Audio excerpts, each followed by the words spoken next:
Jeremy, what went differently this time, the way they played you than the first time? I think the coverages were about the same. I think they were quicker on their rotations, and they did a good job of that.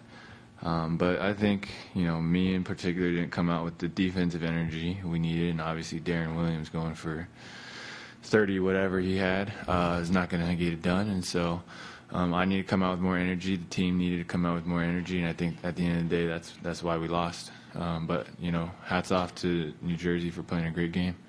Coach was just in here saying we need to get some things sorted out. He said anytime you have 3 new people, it's just a matter of sorting all of that out. What do you think are some of the things now that you've had a game out on the court with 3 new players that you guys have to work out? I think anytime you have 3 new players or people coming back, your identity as a team is going to change with the personnel. And so that's what we need to figure out, what our identity is going to be. And we're not in panic mode because it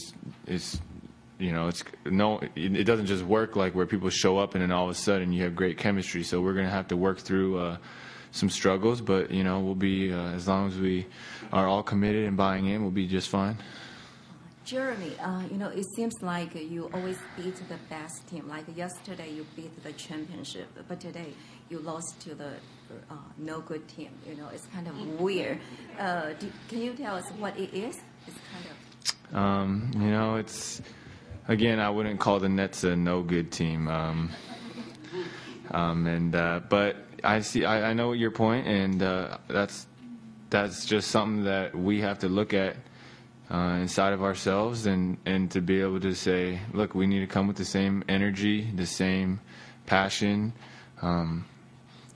against, teams with poorer records than maybe, the defending champions or the Los Angeles Lakers or whoever it may be. So definitely a gut check. Jeremy, I saw you just closed the score report. Why? I what? Oh, I don't know. I do this every time just because I don't really look at it while I'm talking to you guys.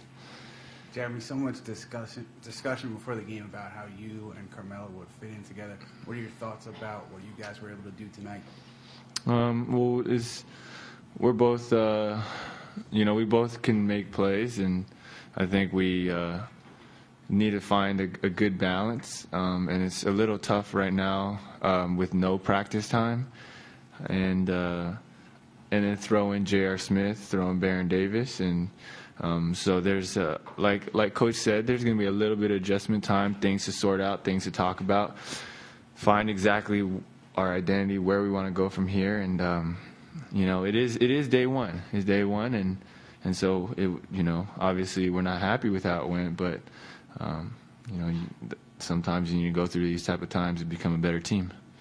Hey, Jeremy, Tom from CBN, and I want to move away from the game just in a couple questions about the spiritual dynamic to this. What you've been going through over the last 10 games with a roster that's now full, floor leading like you are, tell us again about that sense of personal spiritual favor that you feel from him, and is there a constant struggle to surrender it or to hang on to it, to sustain it? I think definitely.